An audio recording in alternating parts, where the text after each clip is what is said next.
Hello students, आज की class में हम रेशियो एंड प्रोपोर्शन के क्वेश्चंस करने वाले हैं जो एसएससी सीजीएल 2023 के टायर फर्स्ट में पूछे गए हैं। तो देखिए, इस टॉपिक से टोटल 27 क्वेश्चन पूछे गए थे और इन सभी क्वेश्चंस को हम एग्जाम अप्रोच से करेंगे कि आपको एग्जाम में कैसे करना है। बस वो ट्रिक यहाँ पे हम सीखने वाले हैं। जितने भी तरीके होंगे, शॉर्ट तरीके होंगे, बस वही यहाँ पे डिस्कस करेंगे, ठीक है। और इन इसी तरीके से आपको प्रैक्टिस करनी होगी। जितने भी लास्ट ईयर 5 साल के आप प्रैक्टिस करके क्वेश्चन को जाओ, क्योंकि आने वाले जितने भी एग्जाम है, जैसे सीपीओ का हो गया, फिर सीजीएल मेंस का हो गया, सीएचएसएल मेंस का हो गया, तो ये तीनों एग्जाम हैं वो 10-15 दिन के गैप से इस तरीके से होते रहेंगे, ठीक है। तो इन एग्जाम्स की आपको प्रैक्टिस अगर करनी है तो आपको प्रीवियस ईयर के क्वेश्चन 2 से 3 बार आपको जरूर करने हैं। जो भी 5 साल के लेटेस्ट अभी पूछे जा रहे हैं क्वेश्चन, वो क्वेश्चन आपको एग्जाम अप्रोच से करना है, क्योंकि वहां पे इतना आपको टाइम नहीं मिलेगा एग्जाम में कि आप उसको सोचो कि आपको बेसिक के बजाय आप कौन सा तरीका लगाओ। तो सबसे पहले आप यहीं पे आप एग्जाम से तरीके से सोल्व कर लो, ताकि वहां पे सोचना ना पड़े कि आपको कौन सा तरीका लगाना है। जो क्वेश्चन पर्टिकुलर क्वेश्चन है, जिस टाइप का है, उसको किस तरीके से आपको सोल्व करना है, बस वो तरीका यहाँ पे इस तरीके से प्रैक्टिस करनी है और उसी तरीके से आपको एग्जाम में करना होगा। क्लियर है? तो जितनी ज्यादा प्रैक्टिस कर सको एग्जाम अप्रोच से आपको करनी है, और यहाँ पे मैं आपको एग्जाम अप्रोच ही बताने वाला हूँ, ठीक है। क्योंकि सीपीओ का एग्जाम आने वाला है नेक्स्ट मंथ, तो उसी के लिए ये चीजें बता रहा हूँ कि लेटेस्ट क्वेश्चन आपके तैयार हो जाए और यही क्वेश्चन रिपीट होने वाले हैं एग्जाम में। तो बिल्कुल स्पीड से करेंगे अपन और बिल्कुल ट्रिक के साथ करेंगे। ज्यादा कुछ चीजें यहाँ पे एक्स्ट्रा नहीं लिखेंगे। जो चीज हमें एग्जाम में लिखते हैं वही चीज यहाँ पे लिखने वाले हैं, ठीक है। सबसे पहले तो यहाँ से पहला क्वेश्चन आपसे पूछा है कि 4 संख्याएं हैं वो इस समानुपात में हैं। समानुपात का मतलब क्या होता है कि अगर 4 संख्याएं हैं ए बी सी डी, तो ए बी सी डी का मतलब हो गया ए और बी है वो समानुपात है सी अनुपात डी के। इसका मतलब क्या होता है कि ए अपॉन बी है, जो रेशियो है वो बराबर है सी अपॉन डी के। क्लियर है? समानुपात को हम किस तरीके से डिनोट करते हैं? इस तरीके से। और मतलब क्या होता है कि दो रेशियो अगर बराबर होंगे तो उनको क्या बोलते हैं अपन? प्रोपोर्शनल बोलते हैं, समानुपात बोलते हैं। और अगर दो रेशियो समानुपात में हैं तो इनके जो बीच वाले टर्म्स का मल्टीप्लीकेशन है, इनके बाहर वाले जो टर्म्स दे रखे हैं इनके मल्टीप्लीकेशन के बराबर होगा। जैसे बी सी इक्वल टू क्या हो जाएगा, यहाँ से ए डी हो जाएगा। तो बस यही प्रोपोर्शन है, बस इतनी ही चीज आपको याद रखनी है। और एक दो कंसेप्ट और बता देता हूं यहाँ पे। पहला आपसे पूछा जाता है कि दो संख्याएं दे दी जाएगी ए और बी, इसका मीन प्रोपोर्शन पूछा जाए तो ये होगा रूट ए बी। अगर ए और बी दे दिया जाए, इसका थर्ड प्रोपोर्शनल पूछा जाए, इसका थर्ड प्रोपोर्शनल पूछा जाए तो आप बी स्क्वायर डिवाइडेड बाई ए करोगे। अगर फोर्थ प्रोपोर्शनल पूछा जाए आपको, फोर्थ प्रोपोर्शन पूछा जाए 3 संख्याओं का ए बी सी का, तो फोर्थ प्रोपोर्शन होगा B into C divided by A. तो ये 3 फॉर्मूले इसमें याद रखने हैं, मेन प्रोपोर्शन, थर्ड प्रोपोर्शन और फोर्थ प्रोपोर्शन। और यहाँ पे अगर केवल और केवल प्रोपोर्शन की बात करें तो ये वाला फॉर्मूला हो गया। क्लियर है? तो ये चीज है, बस ये चीज आपको ध्यान रखनी है। बस ये प्रोपोर्शन हो गया, इतनी सी चीज आपके इस टॉपिक में है। अब इससे रिलेटेड हम क्वेश्चन कर लेते हैं। जैसे बोला है कि समानुपात में है तो हम क्या करेंगे, बीच वाले टर्म्स का मल्टीप्लीकेशन 117 इंटू 17, ये किसके बराबर होगा? 39 इंटू वाई के। 39 इंटू वाई के, तो वाई निकालना तो 39 से डिवाइड कर दे। 13 से डिवाइड करोगे 3 बार, 13 इंटू 104, 13 नाम 117। 3 से डिवाइड करोगे 3, 17 51, ये आंसर आ गया अपना। अभी मैंने बताया मीन प्रोपोर्शन क्या होता है, इसका रूट कर दो। तो 7 और 112 का रूट करोगे तो यहाँ से कितना होगा, 7 दूनी 14 और 1 7 और 1 8 और 1 7, रूट 784 हो गया। रूट 784 का मतलब 28 हो गया। नेक्स्ट देखो, यहाँ से ए और बी के पास कुछ टोपियां हैं, ठीक है, टोपी हैं, और ए है, बी को एक टोपी देता है तो उनके पास बराबर संख्या में टोपी हो जाती है। और अगर बी है वो ए को टोपी देता है तो ए के पास वाली टोपी है वो बी से दुगनी हो जाती है। तो ए और बी के पास कितनी टोपियां हैं वो आपको बताना है। या तो आप सोच सको तो सोच सकते हैं, यहाँ पे डायरेक्ट हम बोल सकते हैं कि देखो, पहली कंडीशन इसने क्या बोली है कि ए और बी, ए अगर बी को दे देता है तो बराबर बराबर हो जाती है। दूसरी आपसे बोला है अगर बी दे देता है तो ये इसकी दुगनी हो जाती है। क्लियर है? तो ऐसी संख्या कौन सी हो सकती है कि अगर ए उसको दे तो बराबर बराबर हो जाए, और अगर बी इसको दे तो इसका दुगना हो जाए। तो मैं इस तरीके से बोल सकता हूं कि यहां से अगर ये 7 हो, क्लियर है, बी इसको दे देगा। पहले कौन दे रहा है? ए है, वो बी को दे रहा है, ए बी को एक टोपी दे देता है। तो यहां से मैं इसको बोल दूं कि अगर इसके पास 6 हो, इसके पास 6 हो और इसके पास कितनी हो, 5 हो, ठीक है, ये इसको देगा तब 5 5 हो जाएगी। लेकिन अगर ये इसको देगा, ये इसको देगा तो इसके पास 4 होगी और इसके पास कितनी हो जाएगी, 7 हो जाएगी। लेकिन डबल तो नहीं हुआ, यानी ये तो नहीं होगा। क्लियर है? तो इस तरीके से हम बोल सकते हैं अगर इसके पास 7 हो, अगर इसके पास 7 हो, ये इसको एक टोपी दे देगा तो इसके पास कितनी हो जाएगी, 6 टोपी हो जाएगी। क्लियर है? इसके पास कितनी हो जाएगी, 6 हो जाएगी, इसके पास भी 6 बच जाएगी, तो आपके पास बराबर हो जाएगी। यानी क्या होगा, दोनों संख्याएं क्या होगी, ए और बी की। तो इस तरीके से सोच सकते हैं।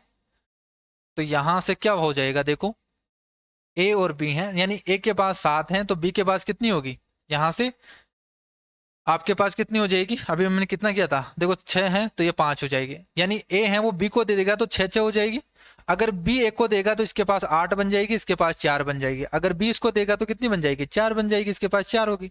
और अगर ए है उसको देगा तो इसके पास 6, इसके पास भी 6। तो दोनों कंडीशन को सेटिस्फाई कर रहा है। यानी दोनों संख्या कितनी है, इसके पास 7 है, इसके पास 5 है, दोनों का सम पूछा है, आंसर आ गया 12। अगर इस तरीके से नहीं करते हो तो बेसिक से अगर करना है तो क्या करोगे, फिर आपको मानना ही पड़ेगा कि ए और बी के पास में मान लीजिए एक्स और वाई, बीच में एक्स और वाई दो टोपियां हैं, ठीक है। ए के पास एक्स है, बी के पास वाई है। अगर ए बी को दे देगा तो ए के पास कितनी बचेगी, एक्स माइनस वाई बचेगी। अगर बी को दिया है तो वाई प्लस 1 हो जाएगी बी के पास। ये दोनों बराबर हो जाती है, पहली कंडीशन। दूसरी कंडीशन इसने बोला है कि अगर बी इसको दे देता है, एक्स प्लस 1 हो जाएगी इसके पास तो, और इसके पास वाई माइनस 1 हो जाएगी, और इसका दुगना हो जाती है ये। तो दूसरी कंडीशन देती। दोनों इक्वेशन है, दोनों इक्वेशन को सोल्व करोगे यहाँ से और एक्स और वाई की वैल्यू निकालोगे। तो मैं माइनस कर देता हूँ यहाँ से। तो देखो माइनस करेंगे तो कितना आ जाएगा, एक्स से एक्स चला जाएगा, -2 बच जाएगा, इज इक्वल टू यहाँ पे बचेगा वाई प्लस 1, माइनस करोगे तो 2y और माइनस माइनस प्लस हो जाएगा 2। तो यहाँ से कितना बचेगा, माइनस का y होगा, इसको मैं इधर ले आऊँ y, और यहाँ से 3 और 2 5, y की वैल्यू कितनी आ गई, 5 आ गई। तो y की वैल्यू 5 है, फर्स्ट इक्वेशन में रख देंगे y की वैल्यू, तो 6 और 1 7, x की वैल्यू कितनी आ गई, 7 आ गई। तो 5 और 7 12 हो गई। तो बेसिक से इस तरीके से करना होगा, बाकी आपको इस तरीके से सोच सकते हो अगर सोच सको तो। नहीं सोच सको फिर आपको बेसिक से ही करना पड़ेगा और ज्यादा टाइम लगने वाला है। नेक्स्ट देखो, बॉयज और गर्ल्स का रेशियो आपको दे रखा है 11:15 है, और स्कूल में बॉयज की तुलना में गर्ल्स की संख्या 200 अधिक है। तो हम देखो डायरेक्ट माइंड में कैसे करते हैं क्वेश्चन को, वो चीजें मैं यहाँ पे सिखाने वाला हूँ। जैसे ये बोला है 11:15 में है, अब इनका डिफरेंस दे दिया कि 200 है इन दोनों के बीच में डिफरेंस। तो यहाँ पे डिफरेंस कितना है, देखो 11 और 15 के बीच में डिफरेंस कितना है, 4 का। 4 यूनिट की वैल्यू 200 है तो 1 यूनिट की वैल्यू कितनी हो गई, 50। 1 यूनिट की वैल्यू 50 होगी, पूछा क्या है बस उससे मल्टीप्लाई कर देंगे। बॉयज की संख्या पूछी है तो बॉयज कितनी होगी, यहाँ से 50 से गुना कर दोगे तो 11 5 55। ये आंसर हो गया बिना पेन लगाए। माइंड में कैसे करते हैं, इस तरीके से। जैसे नेक्स्ट क्वेश्चन आपको बोला है कि एक वैदिक की मासिक आय है, इनकम है, वो कितनी है, इनकम और एक्सपेंडिचर का रेशियो है वो 8:5 है। इनकम है वो 20% बढ़ जाती है, तो मैं मान लूँ इस तरीके से 80 और 50 मान सकता हूँ दोनों को। इनकम बढ़ गई 20%, तो 80 का 20% 16 बढ़ गई, 96 हो गई। 30% एक्सपेंडिचर बढ़ गया तो 15 बढ़ गया यहाँ से, तो 65 हो गया एक्सपेंडिचर। पूछा क्या है, उनकी जो सेविंग है वो कितनी परसेंट कम या ज्यादा हुई। तो यहाँ से इसकी सेविंग कितनी है, 30 रुपए, और यहाँ पे इसकी सेविंग कितनी हो गई, यहाँ से 31 रुपए। कितना ज्यादा हुआ, यहाँ से 1 रुपए उसकी बढ़ गई सेविंग। इंटू 100 करोगे तो 10/3, 10/3 का मतलब कितना हो गया, 3 से 1/3%। एक बैग में लाल, हरे और नीले पेन है, इनका रेशियो आपको दे रखा है, टोटल पेन इतने हैं। तो टोटल कितना हो गया, देखो 7 4 11 9, 11 और 9 20, 20 यूनिट की वैल्यू 320 दे रखी है, तो 1 यूनिट की वैल्यू कितनी हो गई, 16 हो गई। पूछा क्या है आपसे, आपसे पूछा है कि उसमें कितने पेन है, वो रेड है। तो रेड का रेशियो कितना है, रेड है, देखो यहाँ से रेड कितना दे रखा है, लाल नीले और हरे, तो यानी 7 दे रखा है। 7 यूनिट की वैल्यू निकालोगे तो 16 इंटू 7 करोगे तो 16 7 112 हो गया। ये आंसर हो गया इसका।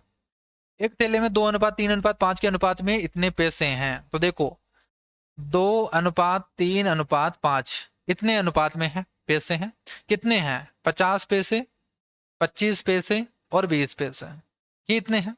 ये अनुपात क्या इसका दे रखा है, नंबर्स का दे रखा है कि कितने नंबर्स हैं। कि जैसे 50 पैसे के सिक्के हैं वो कितने हैं, 2 सिक्के हैं, 25 पैसे के 3 हैं और 20 पैसे के 5 है। तो मुझे बताइए यहाँ से रुपए कितने हो गए। ये 50 पैसे के 2 सिक्के हैं यानी 1 रुपए बन गया, 25 पैसे के 3 सिक्के हैं यानी 75 पैसे बन गया, और यहाँ से 20 पैसे के 5 सिक्के हैं तो 1 रुपए बन गया। क्या आपसे पूछा क्या है कि 20 पैसे और 50 पैसे के सिक्कों से जो बनी हुई धनराशि है, अमाउंट जो बना हुआ है, उनके बीच में डिफरेंस कितना है। तो उनके बीच में डिफरेंस कितना आने वाला है, ये वैसे रेशियो में है लेकिन इनके बीच में डिफरेंस कितने का रहेगा, 0 का ही रहेगा। यानी जो भी आंसर आएगा वो 0 का मल्टीपल ही आएगा, यानी आंसर ही 0 ही आएगा। तो आगे सोल्व ही नहीं करेंगे अपन, यहाँ से यूनिट निकालना ही नहीं है आपको, तो बस पहले ही देख लिया हमने कि किसका मल्टीपल होगा, 0 का मल्टीपल होगा। क्लियर है, तो ये आंसर हो गया। तो देखो इसी तरीके से हम करने वाले हैं, जितने भी आपको टॉपिक वाइज क्वेश्चन हैं वो सभी के सभी हम टॉपिक इसी तरीके से करेंगे। नेक्स्ट टॉपिक आप कौन सा पढ़ना चाहते हो बस वो कमेंट करके मुझे बता देना, और कैसी आपको ये सीरीज लग रही है वो कमेंट करके मुझे जरूर बताना, ठीक है। वीडियो को कंप्लीट देखना, बहुत हेल्प होगी आपके एग्जाम में, और आपको एग्जाम में इसी तरीके से करना है, तभी आपकी स्पीड बढ़ेगी और तभी आपकी एक्यूरेसी भी बढ़ने वाली है। अगर आप बेसिक से करोगे क्वेश्चन को तो फिर बहुत ज़्यादा टाइम लगेगा, आपका पेपर ही छूट जाएगा वहाँ पे, क्योंकि मैं जो सीपीयू का एग्जाम है उसमें 50 क्वेश्चन आने वाले हैं, और 50 क्वेश्चन आपको स्पीड से ही करना होगा। कई क्वेश्चन ऐसे होंगे जो डीआई के और या कुछ एडवांस क्वेश्चन भी होंगे जिनमें टाइम लेता है, तो अगर आप इजी क्वेश्चन को कम टाइम में कर लेते हो तो फिर जो अच्छे सवाल होते हैं उसमें आपके पास टाइम बच जाता है, और फिर आप उसे बेसिक से कर सकते हो। नेक्स्ट देखो यहाँ से X square minus Y square upon X minus और एक्स माइनस वाई का थर्ड प्रपोर्शन। थर्ड प्रपोर्शन क्या होता है कि सेकंड वाले का बी का स्क्वायर करो डिवाइडेड बाई इसका फर्स्ट को करोगे तो बी स्क्वायर बाई ए तो होता है कि दो संख्या आपको ए और बी दे रखी हो तो बी स्क्वायर बाई ए होगा। तो बी स्क्वायर करोगे Y minus sorry X minus Y का square divided by X square minus Y square. अब इसको आगे सोल्व नहीं करेंगे अपन, डायरेक्ट अपने माइंड में देखो एक्स माइनस वाई है, यहाँ पे क्या होगा एक्स माइनस वाई और एक्स प्लस वाई, एक एक्स माइनस वाई से एक्स माइनस वाई कट जाएगा, एक बचेगा एक्स माइनस वाई नीचे एक्स प्लस वाई। आंसर देखो यहाँ से प्रपोर्शन बोल रहे हैं तो यहाँ से वाई स्क्वायर किसके बराबर होगा 405 और 125 के बराबर होगा। तो मैं क्या लिख सकता हूँ इसको, इसको 5 कॉमन ले लेंगे यहाँ से, तो यहाँ से 5 इंटू 40 यानी 81 इंटू 625 लिख सकते हैं। इसका रूट कर दोगे वाई की वैल्यू तो 9 इंटू 25 हो गया, 9 इंटू 25 कितना होता है 225। फोर्थ प्रपोर्शन आपसे पूछा है, फोर्थ प्रपोर्शन क्या होगा 192 और into 216 divided by 144। BC divided by A बोला, अभी मैंने आपको फॉर्मूला बताया। तो यहाँ से सोल्व करोगे, देखो 16 से डिवाइड कर दो, 16 नाम 144 और 16 दूना 32, यहाँ से 12 बार चला गया। 3 से डिवाइड करोगे 3 तिया 9, 3 चौक 12, 3 से डिवाइड करोगे यहाँ से 3 7 21 और 3 दूनी 6, 72 को 4 से गुना करोगे 7 चौक 28, 280 और यहाँ से 8 और हो जाएगा 288 हो गया। ए है वो बी प्लस 18 के डायरेक्टली प्रोपोर्शनल है, ठीक है, अनुक्रमानुपाती हैं, वेरियस करता है डायरेक्टली बी प्लस 18 के। तो ए हैं वो समानुपाती हैं, यानी किसके हैं बी प्लस 18 के, यानी अगर इसको इक्वल करेंगे तो किसके इक्वल होगा ए बराबर एक कांस्टेंट देना पड़ेगा हमें मल्टीपल में, तो ए इज इक्वल टू के इंटू बी प्लस 18 बनेगा। अब देखो यहां से के की वैल्यू निकालने के लिए इसने पहली एक कंडीशन दे दी कि अगर बी है वो 36 होने पर ए कितना होता है 108 होता है। तो ए 108 हो जाता है, कब हो जाता है जब बी की वैल्यू 36 होती है। तो 36 और 18 जोड़ दोगे यहाँ से 54 होगा, तो 54 होगा, 54 से डिवाइड कर देंगे यहाँ से, तो कितना होगा यहाँ से 18 या 54 और 18 पंजे 90, 18 गया 108 यानी 2। के की वैल्यू कितनी आ गई 2 आ गई आपके पास। अब इस फॉर्मूले में आप के की वैल्यू 2 पता आपको, पूछा क्या है ए का मान क्या होगा जब बी की वैल्यू 68 हो, तो ए की वैल्यू क्या होगी, के की वैल्यू आपको पता है 2 है, बी प्लस 18 करोगे 68 प्लस 18 करोगे तो कितना होगा 76 86 होगा, 86 इंटू 2 कितना हो जाएगा 172 हो गया। एक स्कूल में मैथ इंग्लिश और केमिस्ट्री है, इनके सीटों की संख्या आपको दे रखी है, इनका रेशियो 4:4:7 है, और अगर इस तरीके से बढ़ता है तो देखो रेशियो दे रखा है तो इसको इस तरीके से मान लो कि 60 है 40 है और 70 है, इजी बनाने के लिए कैलकुलेशन बोला है कि इनमें इतने वृद्धि होती है तो 20% वृद्धि होगी तो 12 बढ़ जाएगी यानी 72 हो जाएगी, 40% बढ़ जाते हैं यानी 16 बढ़ जाएगी तो कितना हो जाएगा 56 हो जाएगा यहाँ से, और 70 में 60% बढ़ेगा यानी 42 बढ़ जाएगा तो कितना हो जाएगा यहाँ से 112 हो जाएगा। इसका रेशियो पूछा है बड़ी हुई सीटों का, तो यहाँ से कितना किससे डिवाइड करोगे 4 से डिवाइड कर दो आप, 4 से नहीं यहाँ से 8 से डिवाइड कर दो, सभी 8 से डिवाइड हो जाएगी, तो 9 इंटू 72 8 7 56 और 14 इंटू 112 आंसर आ गया अपना। थर्ड प्रपोर्शन पूछा है 35 इंटू 35 डिवाइडेड बाई 25 कर दोगे, 35 का स्क्वायर डिवाइडेड बाई 25 तो कितना आएगा यहाँ से 49 आ गया आंसर। पिता माता पुत्री की वेतन है वो 2:3:5 में है, तो इस तरीके से मान लो कि 20 है 30 है और 50 है, 15% बढ़ जाती है यानी 3 बढ़ गया तो 23 रुपये हो गया, 10% बढ़ गया यानी 3 रुपये बढ़ गया तो 33 हो गया, और 20% बढ़ गया यानी 10 रुपये बढ़ गया तो 60 रुपये हो गया। नया रेशियो कितना हो जाएगा 23 33 60। राधिका के पास हैं वो पालतू पशुओं के रूप में 2 कुत्ते हैं 3 खरगोश हैं और 4 तोते हैं। राधिका के खरगोशों की संख्या हो पालतू पशुओं की कुल संख्या का अनुपात आपको बताना है। खरगोश की संख्या कितनी है 3 है, और पालतू पशुओं की संख्या कितनी है। अब यहाँ पे गलती मत कर देना आप कि आप पशु की जगह यहाँ पे क्या करोगे, भाई 3 खरगोश हैं और 2 कुत्ते हैं, ये तो पशु हैं, और 4 तोते हैं वो क्या है पक्षी हैं, तो आप इसको जोड़े नहीं, आप 3 और 2 कर दो 5, और ऑप्शन में आपको दिख जाएगी 3:5 और आंसर कर दो आप, तो ये गलत हो जाएगा आपके पास। क्या करोगे यहाँ से, देखो बोला क्या है पशुओं की संख्या, आपको सभी पशु ही दे रखे हैं, तोता भी क्या है पशु ही है, तो 3 अनुपात सभी को जोड़ोगे 9, तो 1:3 आ गया इसका आंसर। ए बी और पैरेलल दे रखा, तो बी स्क्वायर इक्वल टू क्या हो जाएगा, यहाँ से AC होगा, जिसकी वैल्यू बी में कितनी दे रखी है आपको, 96 दे रखी है, तो बी की वैल्यू 96 यानी 96 इंटू 96, यही तो है। यानी आपके पास A इंटू सी जब करोगे उसका मल्टीप्लीकेशन कितना आना चाहिए, 96 इंटू 96 आना चाहिए। क्लियर है। अब आप ऑप्शन से चेक करोगे कैसे, जैसे पहला ऑप्शन में ले लेता हूं, यहाँ से A 24 होना चाहिए और C कितना है 374, तो क्या मैं इस फॉर्म में कन्वर्ट कर सकता हूँ क्या इसको, तो देखो 24 चौक 92, 24 चौक कितना हो जाएगा, यहाँ से 24 72 और 24 चौक 96, तो इसको मैं क्या लिख सकता हूँ, 24 इंटू 4 लिखेंगे, तो इस 4 को मैं 96 से गुना कर दूं तो जो एक की वैल्यू तो क्या हो जाएगी, यहाँ से 24 हो जाएगी, और अगर C की वैल्यू कितनी होगी, 96 इंटू 4 होगी, ये होगी, तभी इक्वल होगा यहाँ से। तो 96 इंटू 4 करोगे यानी 400 में से 16 घटाओगे, 400 में से 16 घटाओगे तो 384 आएगा, 384 आना चाहिए था, यहाँ पे आपको दे रखा है 374, यानी इसको नहीं लिख सकते इस तरीके से। अगर इसकी जगह 384 होता तब हम लिख देते, ये अपना आंसर हो जाता, लेकिन यहाँ पे 374 दे रखा है, यानी इससे हम नहीं लिख सकते। इसी तरीके से अगर इस ऑप्शन को चेक करेंगे तो क्या लिखोगे यहाँ से, तो 96 इंटू 96 देखो 32 है ना, तो 32 को इस तरीके से लिख सकते हो 96 को, 32 इंटू 3 है, 3 से को मल्टीप्लाई करोगे तो 3 इंटू 96 करोगे कितना आ जाएगा, 300 में से 12 कम कर दोगे तो 288 लिख सकते हो। तो बिल्कुल सही है, ए की वैल्यू ये हो जाएगी, सी की वैल्यू ये हो जाएगी, ये अपना बी ऑप्शन हो जाएगा। फोर्थ प्रपोर्शन पूछा है 12 इंटू 14 डिवाइडेड बाई 8 करोगे, डिवाइड कर दोगे यहाँ से 4 दूनी 8, 4 तिया 12, 2 से डिवाइड करोगे 7, आंसर आ गया 21। तो ये कुछ सेकंड का सवाल है इस तरीके के प्रोपोर्शनल के। तो देखो यहाँ से 98 इंटू 98 करोगे, y की वैल्यू निकालनी है, डिवाइडेड बाई 28 कर दोगे, 4 से डिवाइड कर दोगे, यहाँ से किससे डिवाइड कर दो, 4 7 28, 4 से डिवाइड कर दो तो यानी 2 से इसको डिवाइड कर दो 49 बन जाएगा, और इसको 2 से डिवाइड करोगे 49 बन जाएगा, 7 से डिवाइड करोगे 7 का क्यूब बन गया 343, आंसर आ गया अपना। 3 संख्याएं हैं वो इस रेशियो में है, सबसे पहले इसको रेशियो को है सही से लिखो, तो क्या करेंगे, देखो रेशियो में फ्रैक्शन में दे रखा है ना, तो 5 6 और 10 है डिनोमिनेटर में, तो इसका एलसीएम से मल्टीप्लाई कर दो सभी को, तो 30 से मल्टीप्लाई कर दो सभी को, 30 से मल्टीप्लाई करेंगे तो कितना बन जाएगा, ये 24 और यहाँ से 25 और ये बन जाएगा 27, ये रेशियो हो गया आपका सही से। बोला है कि सबसे छोटी और सबसे बड़ी संख्या के बीच में डिफरेंस है वो 12 है, सबसे छोटी संख्या और सबसे बड़ी संख्या यानी कितना डिफरेंस है, 3 का डिफरेंस है, 3 यूनिट की वैल्यू 12 दे रखी है, 1 यूनिट की वैल्यू कितनी आ गई, 4 आ गई। पूछा क्या है कि वह संख्या ज्ञात करो जो न तो सबसे छोटी हो और न सबसे बड़ी हो, यानी बीच वाली संख्या पूछा है, तो 25 चौक 100 हो गया इसका आंसर। एक खंबा है, एक पोल है, आपको 9030 सेंटीमीटर लंबा दे रखा है और 6:7:8 के अनुपात में केसरिया सफेद और हरे रंग से रंगा गया है। खंबे के हरे भाग की लंबाई आपको बतानी है, तो इसमें तो कुछ ही नहीं करना, एक लाइन में करना है। देखो 9030 इतने लंबा है और इसको इस रेशियो में डिवाइड किया है, तो इस रेशियो में डिवाइड किया तो 6 6 12 13, 13 और 8 21, तो 21 टोटल के नीचे टोटल। पूछा क्या है आपसे, हरे भाग का पूछा है, यानी लास्ट वाले का कितना है 8 यूनिट, 8 यूनिट की वैल्यू निकाल दो। अब इसको सोल्व कर दो, यहाँ से 21 चौक 84, 6 बचेगा 21 तिया 63, 430 को 8 से करोगे 8 चौक 32 और यहाँ से 32 34 हो जाएगा, तो ये हो गया आंसर 3440। आपको बताना है इसमें सबसे छोटी संख्या कौन सी है। देखो ये फ्रैक्शन है 8/19, ये है 15/38, ये है आपके पास 17/38 और ये दे रखा है 13/19। यहाँ सबका डिनोमिनेटर इक्वल कर देते हैं अपन, क्या कर दे ऊपर नीचे 2 से गुना कर दे, तो ये क्या बन जाएगा 16/38 बन जाएगा।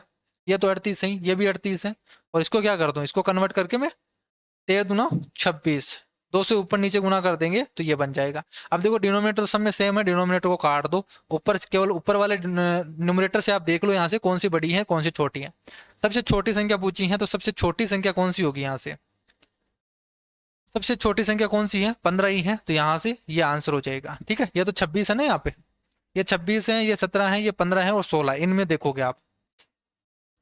देखो फोर्थ प्रपोर्शनल पूछा है, ये सेम सवाल आ रहे हैं सेम टाइप के, 32 इंटू 13 डिवाइडेड बाई 8 से 8 चौक 32, 13 चौक 52 हो गया इसका आंसर।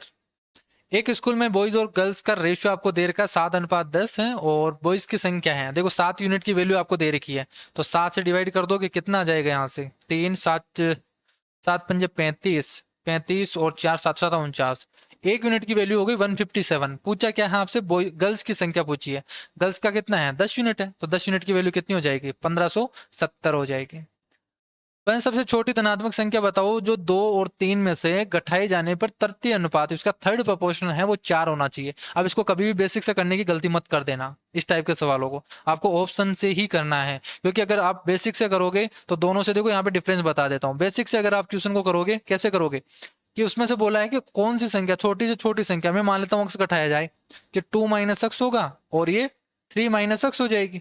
ये दोनों क्या होनी चाहिए, ये थर्ड प्रोपोर्शन इनका 4 होना चाहिए। तो आप फिर क्या करोगे, इसका थर्ड प्रोपोर्शन ये दोनों संख्या ही होगी, इनका थर्ड प्रोपोर्शन ये होगा, ये किसके बराबर होना चाहिए, 4 के बराबर होना चाहिए। अब इसको पूरा सोल्व करोगे आप, यहाँ पे क्वाड्रेटिक इक्वेशन बन जाएगी और फिर उसको सोल्व करके फिर आंसर निकालोगे। तो ये तरीका कभी भी मत लगाना एग्जाम में।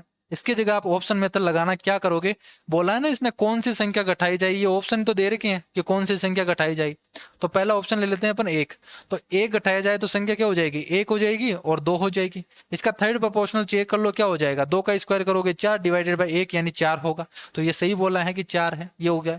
जैसे बी ऑप्शन चेक करें तो 2 घटाया जाए तो ये तो 0 ही बन गया, बी स्क्वायर बाई ए करोगे तो यहाँ पे 0 नीचे आएगा तो इनफाइनाइट होगा, जिसे हम सोल्व ही नहीं कर सकते, तो ये तो कभी हो ही नहीं सकता। 2 में से 4 घटा रहे हैं, माइनस में आएगा यहाँ से, तो -2 होगा और -1 होगा। तो इसका प्रोपोर्शन आप चेक करोगे, 1 डिवाइडेड बाई -2 होगा, माइनस में आने वाला है, तो ये भी नहीं होगा। 3 घटाओगे तो फिर से माइनस होगा, माइनस में आने वाला है, फिर से नहीं होगा। तो केवल एक ही तो ऑप्शन आपको दे रखा है। क्लियर है। यहाँ से देखो, यहाँ से फिर से बोला है थर्ड प्रोपोर्शन इनका, तो 4xy का होल स्क्वायर करोगे डिवाइडेड बाई 3x स्क्वायर, ये हो गया थर्ड प्रोपोर्शन। ये आपको दे रखा है 48 के बराबर। तो यहाँ से सोल्व कर देंगे, देखो x स्क्वायर है, ये x स्क्वायर होगा, सोल्व करेंगे तब। ये सोल्व करके मैं बता ही देता हूँ, ठीक है, इतना कुछ पता नहीं, आपको समझ में भी आए ना आए।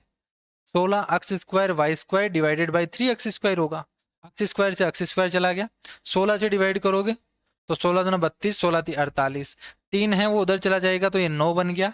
तो वाई स्क्वायर इक्वल टू 9 हो गया, वाई की वैल्यू कितनी आ जाएगी, 3 आ जाएगी। ये अपना आंसर हो गया। थर्ड प्रोपोर्शन आपसे पूछा है फिर से 63 इंटू 63 डिवाइडेड बाई 7 करोगे, 7 नाम 63, 9 इंटू 63 करोगे तो 9 6 54, 540 तो एक होगा और 27 उसमें जोड़ दोगे तो आंसर हो जाएगा 567। 27 देखो लास्ट क्वेश्चन है, और अविनाश का मासिक वेतन है वो 50,000 है, उसका खर्च 18,000 रुपये है। राधा का मासिक वेतन 60,000 रुपये है, उसका मासिक खर्च 24,000 रुपये है।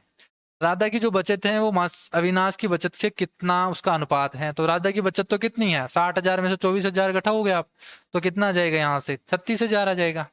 और यहाँ से अविनाश की सेविंग देखोगे तो 50,000 में से 18,000 घटाओगे तो इसका रेशियो कितना आ जाएगा, यहाँ से तो इसका आ जाएगा 32। तो 4 से डिवाइड कर दो, 4 नाम 36 और 4 इंटे 32, तो रेशियो हो गया 9:8।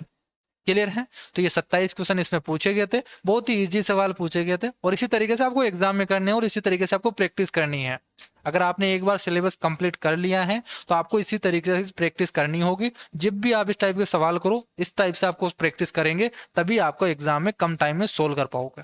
अगर किसी स्टूडेंट के कंसेप्ट क्लियर नहीं है, उसको कंप्लीट नोट्स चाहिए, वो आप नीचे डिस्क्रिप्शन बॉक्स में व्हाट्सअप के आपको व्हाट्सअप नंबर दिए गए हैं, वहां पे आप व्हाट्सअप कर सकते हो और कंप्लीट हैंड रिटन नोट्स ले सकते हो, जिसमें सभी आपको टाइप मिलेंगे, सभी मल्टीपल अप्रोच मिलेंगे, बेसिक तरीका भी मिलेगा और यहाँ पे शॉर्ट तरीका भी मिलेगा। एक क्वेश्चन को जैसे कंपाउंड इंटरेस्ट है, उसमें 8 तरीके आपको मेंशन रहेंगे कि जितने भी तरीके हो सकते हैं एक क्वेश्चन को करने के, वो सारे तरीके उसमें इंक्लूड रहेंगे। वो आप परचेज कर सकते हो उस व्हाट्सएप पे, आप व्हाट्सएप करके, ठीक है, उन नंबर पे।